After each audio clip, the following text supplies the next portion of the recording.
Motivate listeners to overcome self-doubt, fear, and procrastination through an immersive audio experience. Share a personal journey with actionable steps to unlock their true potential. Inspire a mindset shift towards strength, discipline, and growth. Young adults, 20 to 35, seeking empowerment, listening during commutes, workouts, or reflection time. Picture this. You're sitting on your couch, scrolling through your phone, the same old routine.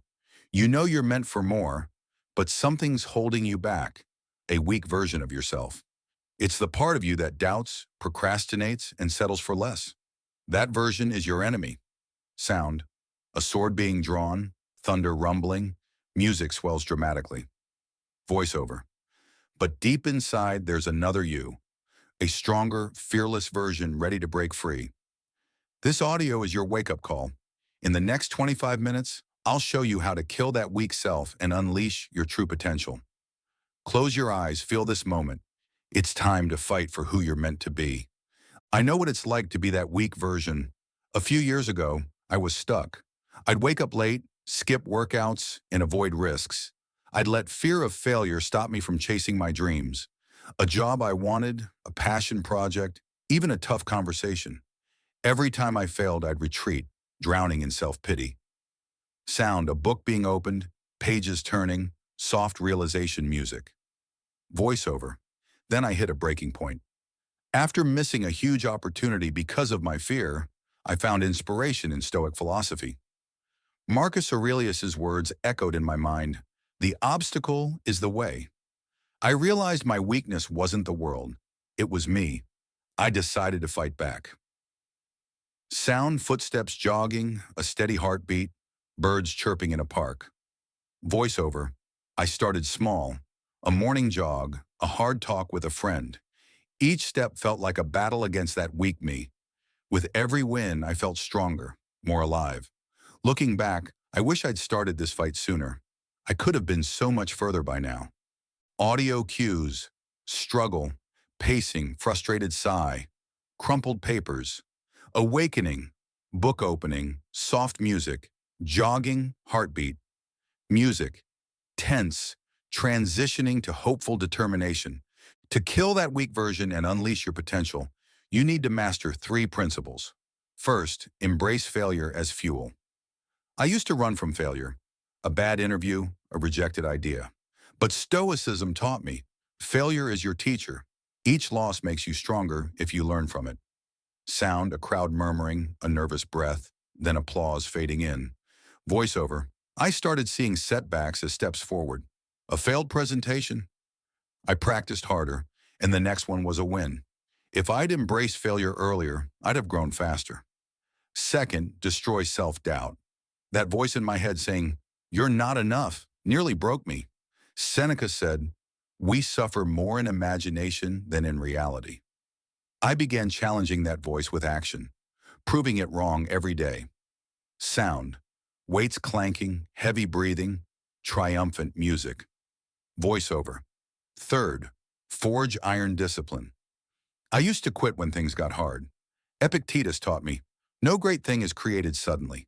I built discipline with small habits, waking up at 5 a.m., hitting the gym, finishing what I started. That weak, lazy me died with every consistent choice.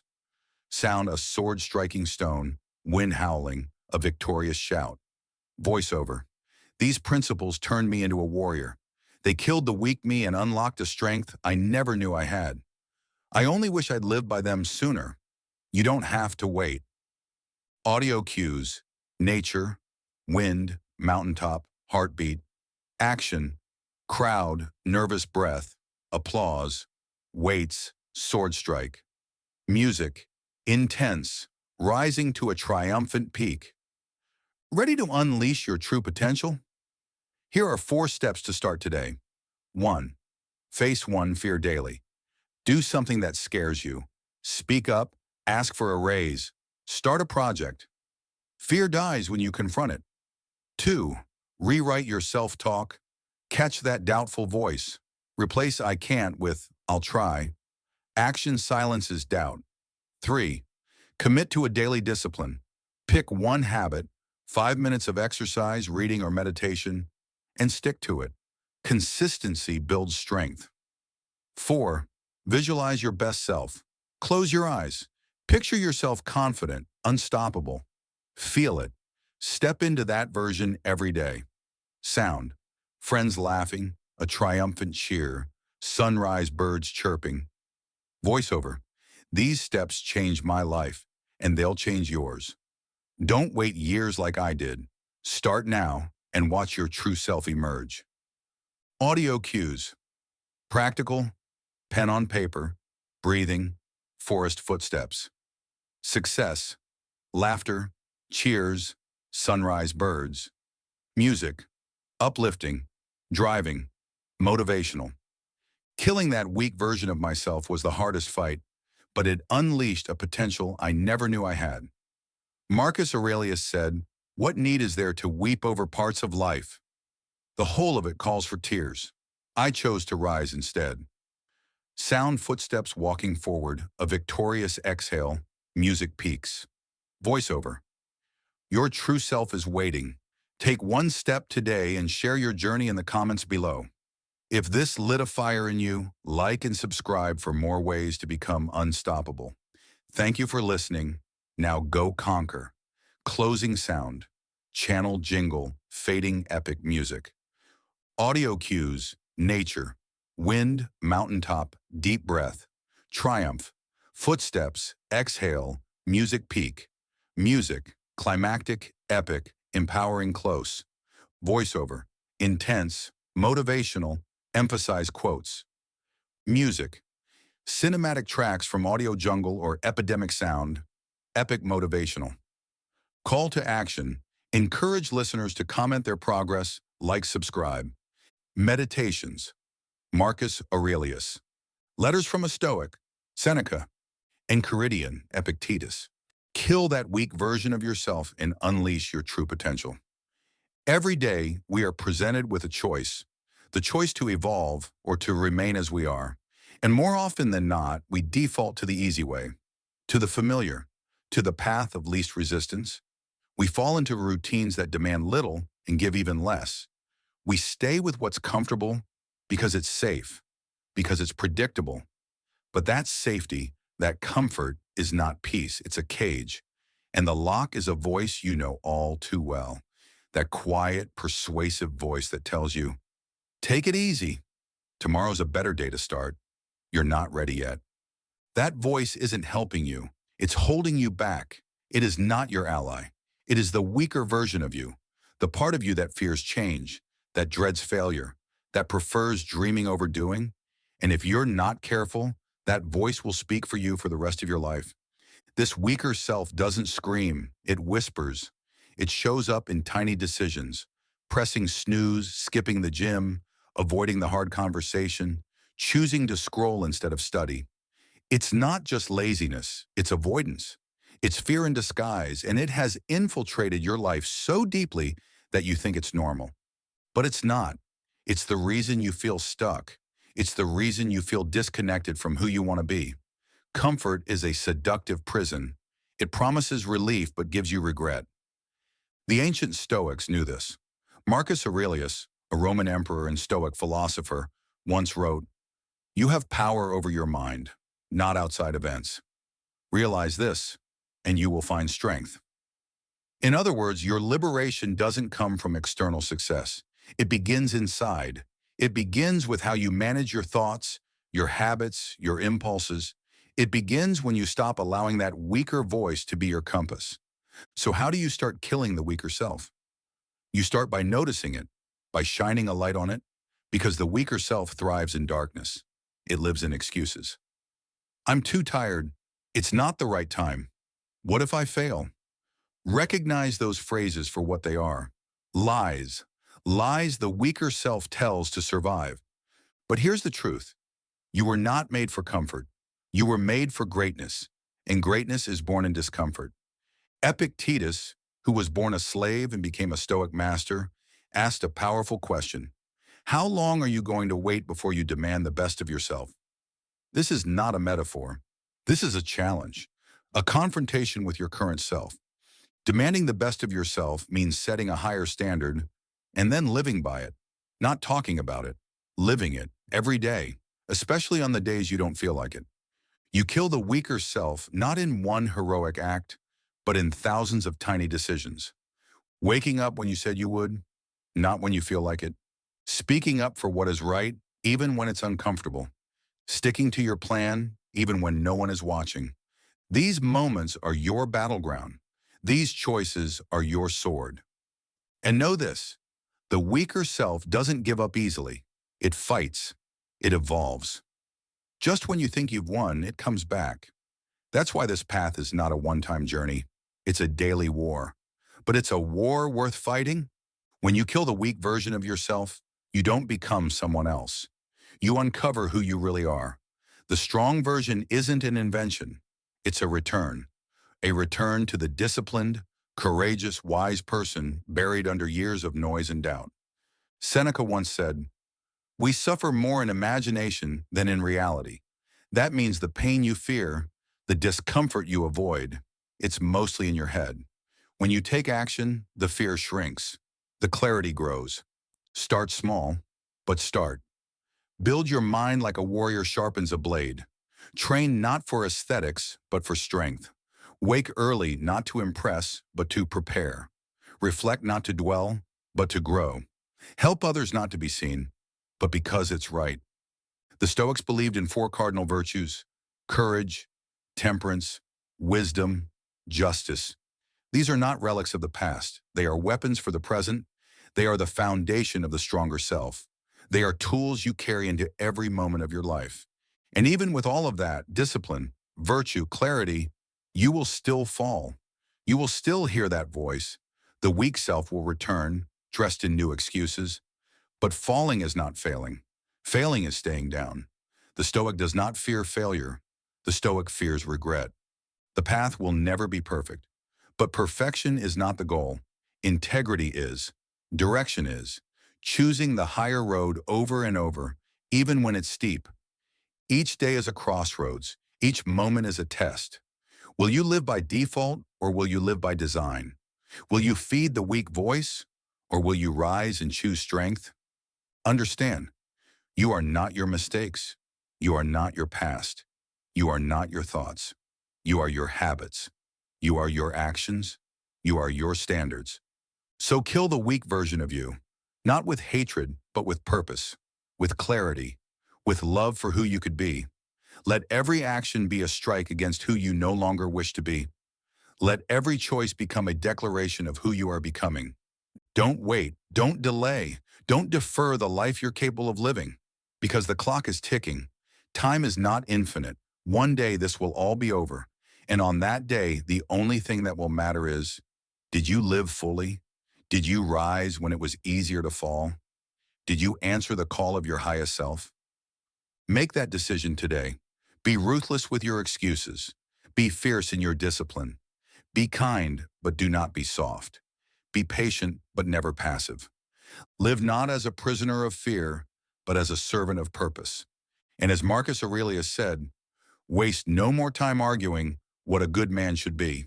Be one. Because your true self is not waiting in the future.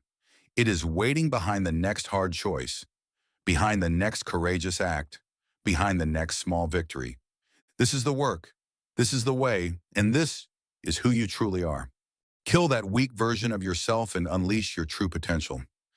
Every day we are presented with a choice, the choice to evolve or to stay the same. And more often than not, we default to comfort. We fall into habits, routines, and ways of being that do not challenge us.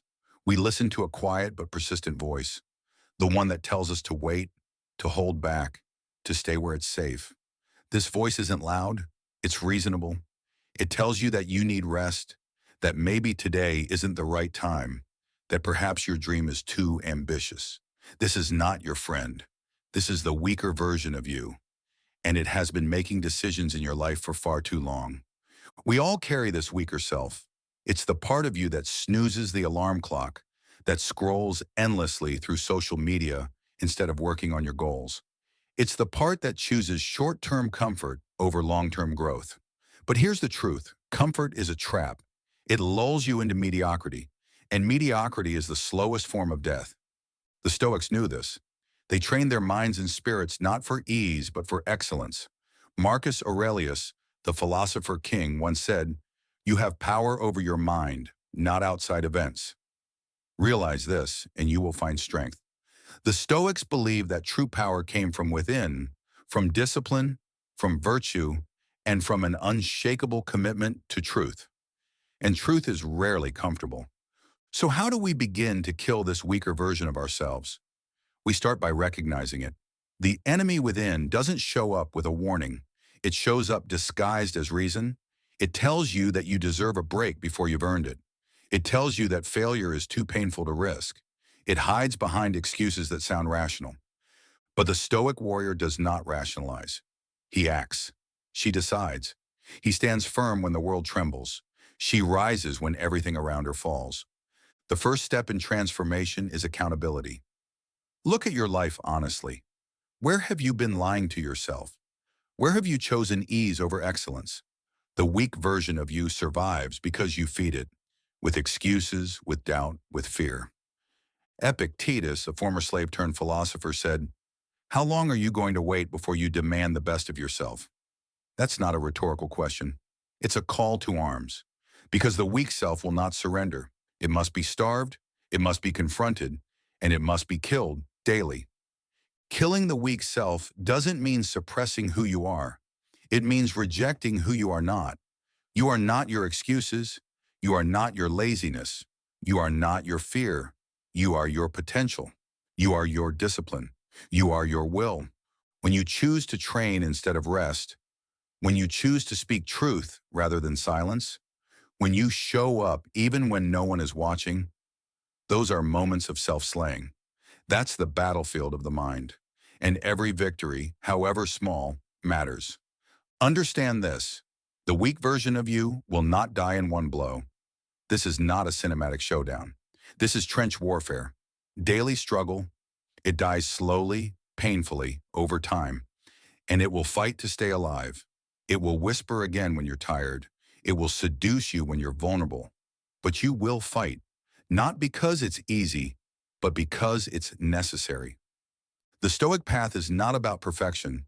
It's about persistence. Seneca wrote, "We suffer more in imagination than in reality." The mind creates monsters, but most of them vanish when you take action. The discipline you seek is already inside you. The courage, the clarity, the strength, they've always been there. You've just let the weaker voice drown them out. But now things are different, because now you know. You've woken up, and when the mind is awake, it cannot go back to sleep. Build the strong version of you. Build it through habits, through practice, through choice. Wake up early not because you have to, but because you said you would. Train your body not for looks, but for discipline. Reflect every night not for shame, but for growth. Help others not for recognition, but for virtue. Virtue is the currency of strength, courage, self-control, wisdom, justice. These are not abstract concepts. These are daily practices. This is what Stoicism teaches. You become strong by choosing the strong path, again and again and again. And yet, even with discipline, there will be setbacks. You will fail. You will fall. The weak voice will return and it will say, "See? I told you, you can't change." But the Stoic does not panic in failure. The Stoic returns to the path. Remember, the war never ends. This is not discouragement. This is reality. Growth is not linear. The weak self is always waiting, but so is the strong self. So is your potential. So is the life you could be living. Every day you have a decision. Every moment is a fork in the road. Will you give in or will you rise? In the end, you are not your past. You are not your thoughts. You are your habits. You are your standards. You are your actions. So kill the weak version of yourself, not with hate, but with love for the person you could become, with love for your future, with love for the life that's waiting. Unleash your true potential, not tomorrow, not someday, but now. Because one day there will be no more time. One day the clock will stop. And on that day, the only thing that will matter is this. Did you live fully? Did you fight for your higher self? Did you become who you were meant to be? Let that be your final thought, and let today be the first day of the rest of your real life. Waste no more time arguing what a good man should be. Be one. Marcus Aurelius.